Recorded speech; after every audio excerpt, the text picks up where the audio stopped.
নাহমাদুহু ওয়া নুসাল্লি আলা রাসূলিহিল কারীম আম্মা বা'দ।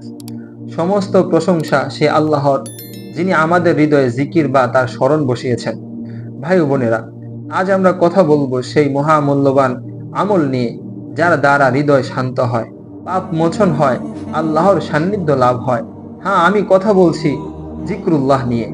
আল্লাহ তাআলা সূরা আর-রাদের ২৮ নম্বর আয়াতের মধ্যে বলেন, আল্লাযীনা আমানু ওয়া তাতমাইন্নু কুলুবুহুম বিযিকরিল্লাহ, আলা বিযিকরিল্লাহি তাতমাইন্নুল কুলুব।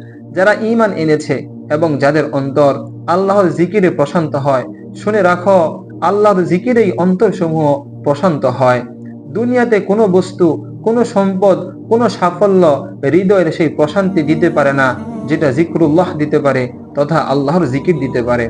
রাসূলুল্লাহ সাল্লাল্লাহু আলাইহি ওয়াসাল্লাম বলেছেন, মুসলিম শরীফে হাদিস এসেছে, সাবাকাল মুফাররিদুন, সবার চেয়ে অগ্রসর হলো মুফাররিদরা। সাহাবীরা জিজ্ঞেস করলেন, হে আল্লাহর রাসূল, কারা এই মুফাররিদ?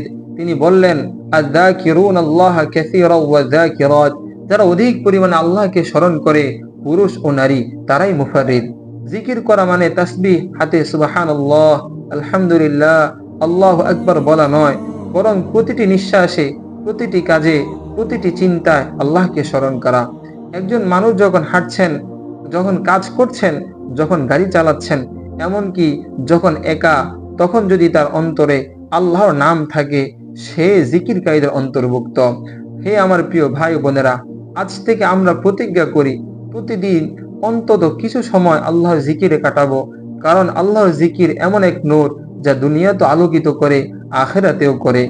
আসুন বেশি বেশি বলি সুবহানাল্লাহ, আলহামদুলিল্লাহ, ওয়ালা ইলাহা ইল্লাল্লাহু আল্লাহু আকবার, ওয়ালা হাওলা ওয়ালা কুওয়াতা ইল্লা বিল্লাহ। আল্লাহ তাআলা আমাদেরকে বলার তৌফিক দান করেন। আমিন ইয়া রাব্বাল আলামিন।